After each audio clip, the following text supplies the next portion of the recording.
ये लें जो आपने फाइल मांगी थी, और ये आपका जैकेट। थैंक यू यार। अच्छा बात सुनो, ये कुछ पैसे हैं, ये संभाल के रख लो मनीजा के सेमेस्टर की फीस के लिए। हाय हाय, अम्मी अब्बू के जाने के बाद खर्चे तो बढ़ते ही जा रहे हैं, आमदनी इतनी है नहीं, क्या करे बंदा, जिम्मेदारियां भी निभानी है। अच्छा बात सुने, याद आया घर का राशन भी खत्म हुआ है, इन्हीं पैसों में से इस्तेमाल कर लूं? मेरी बात सुनो, ये राशन वाली बात तुम मुझे कल भी तो बता सकती थी, सारे अखराजात एक ही दम तुम्हें क्यों याद आ जाते हैं? घर है, घर में अब अखराजात तो होंगे ही, अब निकल आते हैं तो मैं क्या करूं। और अगर आपको याद हो तो मैंने पिछले हफ्ते ही कहा था आपसे, और आपने मुझे कहा था कि 2-3 दिन बाद याद दिलाना, मैं तुम्हें दे दूंगा। अब आपने मुझे पैसे पकड़ाए हैं तो मुझे याद आ गया। अभी जैसे कैसे भी मैनेज करो, मनीजा की फीस भरने दो, फिर कर लेंगे। ठीक है, मैं तो मैनेज कर लूंगी, फिर मुझे ना कहना कि आए दिन दाल पका ली।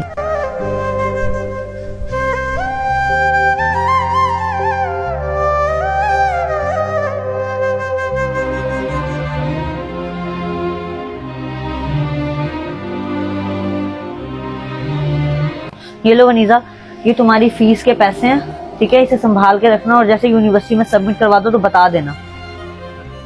भाभी वो शुक्रिया, लेकिन फीस भरने में तो अभी काफी वक्त था।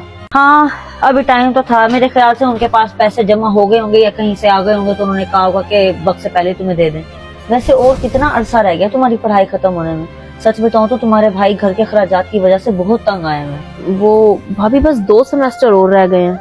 यानी अभी तो पूरा 1 साल रहता है, इसका मतलब है कि 1 साल बाद ही कहीं तुम्हारे भाई को आसरा लगेगा तुम्हारा। भाभी आप परेशान ना हो, मेरी पढ़ाई मुकम्मल होते ही मैं किसी नौकरी पर लग जाऊंगी। इंशाल्लाह इंशाल्लाह, तुम परेशान हो, बस दिल लगा के अपनी पढ़ाई को मुकम्मल करो। तुम्हें भी पता है ना कि अंकल आंटी की वफात के बाद उन्होंने तुम दोनों को कैसे संभाला है, तो तुम लोगों का भी तो कुछ फर्ज बनता है ना कि तुम लोग उनकी मदद करो। जी जी भाभी, आप बिल्कुल सही कह रही हैं, आप परेशान ना हो। अच्छा ठीक है, तुम दिल लगा के पढ़ाई करो, मैं नीचे जाके खाने की तैयारी करती हूँ। वैसे भी तुम्हारे भाई जमीनों के कागजात लेकर गए हैं, पता नहीं क्या करते हैं, देखो।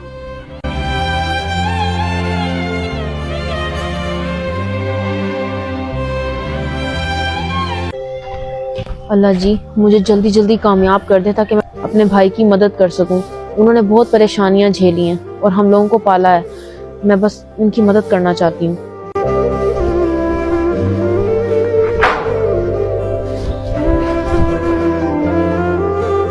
पकीजा एक गिलास पानी ला दो।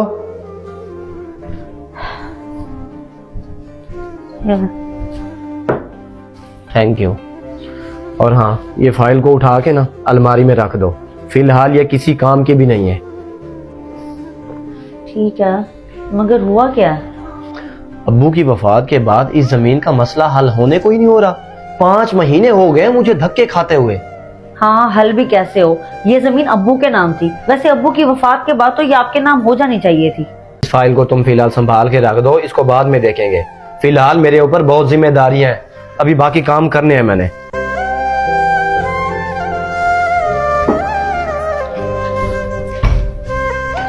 भाभी मुझे कुछ पैसों की जरूरत है, आपके पास होंगे? हाँ, तुम्हारे भैया ने पैसे दिए थे, लेकिन वो वनीजा की फीस के लिए दिए थे। अभी तक तो उन्होंने घर के राशन के पैसे भी नहीं दिए, काफी परेशान है वो। परेशानियों के क्या है भाभी, वो तो चलती ही रहती हैं, घर वालों को थोड़ी छोड़ा जाता है। ये नहीं कि कुछ कमाए और अपने भाई का साथ दे, अपने भाई से आस लगा के बैठा हुआ है। अदनान, मैंने तुझे कितनी बार कहा है कि काशी के घर जाके सामान दे आ, तूने एक भी नहीं सुनी मेरी। भैया मुझे कुछ पैसों की जरूरत थी। 1 घंटे के अंदर अंदर जाके उसके घर सामान दे आ, मैं आखिरी बार तुझे कह रहा हूं। मुझे एक बात तो बता, ये क्या पैसे दरख्तों पे उगते जो मैं तोड़ तोड़ के तुम लोगों को देता रहूं? 15 साल की उम्र थी जब अब्बा ने मेरे कांधों पे जिम्मेदारियों का बोझ डाला था, तब से मैं ये सब घर संभाल रहा हूं, जिम्मेदारियां उठा रहा हूं, काम संभाल रहा हूं। तेरी उम्र है अब मुझसे मांगने की? बल्कि तुम्हें तो चाहिए कि तू मेरा कांधा बन, काम में मेरा हाथ बंटवा, मेरा सहारा बन। उल्टा तू मुझसे ही पैसे मांगने आ जाता है। भैया क्या हो गया आपको? मेरे साथ के फ्रेंड्स कितनी अयाशियां करते हैं, मजे करते हैं, अभी तो कोई एक्स्ट्रा खर्चा नहीं करवाता मैं आपका।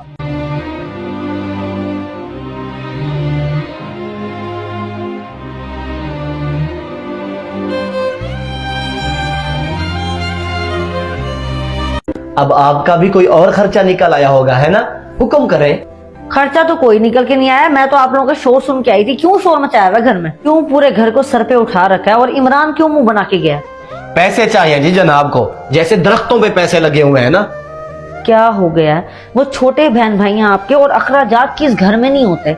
अब अखराजात का मतलब ये थोड़ी है कि आप अपने बहन भाइयों पे पैसे चिल्लाना शुरू कर दें। बेगम, उनको भी तो जिम्मेदारियों का एहसास होना चाहिए ना, मेरा कुछ तो ख्याल करें। हाँ, बात आपकी सही है, लेकिन अब अब्बू के गुजर जाने के बाद आप ही उन दोनों के लिए बाप की जगह पर हैं। अब उन्होंने हर ख्वाहिश का इजहार आपसे ही करना है। आपसे नहीं करेंगे तो किससे करेंगे? उनकी आखिरी आस और उम्मीद तो आप ही हैं। और उनकी जिम्मेदारियों का एहसास आप उनको तसल्ली से भी समझा सकते हैं। गुस्सा करने की क्या जरूरत है? जानबूझ के गुस्सा नहीं करता, घर के अखराजात तुम्हारे सामने ही है, पैसे हाथ में आते ही खर्च हो जाते हैं। मैं गुस्सा ना करूं तो और क्या करूं? मुझे तो कुछ समझ में नहीं आ रहा कि घर में हो क्या रहा है। अच्छा ठीक है, आप परेशान ना हो और अपने आप को रिलैक्स रखें। छोटों के साथ शफकत से रहा करें, उन्हें मैं समझा दूंगी, वो आपका आसरा बन जाएंगे, उनको समझ आ जाएगी। ऐसे उन पे गुस्सा करने से घर के मसाइल और झगड़े बढ़ेंगे और कुछ नहीं होगा। हाँ, तुम सही कह रहे हो, मैं कंट्रोल करता हूँ अपने गुस्से पे, लेकिन तुम ही उन दोनों को समझाओ। अगर मैं उनसे बात करूंगा तो वो यही समझेंगे कि बड़ा भाई हमसे तंग हो गया है। हाँ ठीक है, मैं बात करूंगी, आप परेशान हो, अल्लाह पाक सब बेहतर करेंगे। चलें उठ जाए, अब आके फ्रेश हो जाओ और खाना खाएं।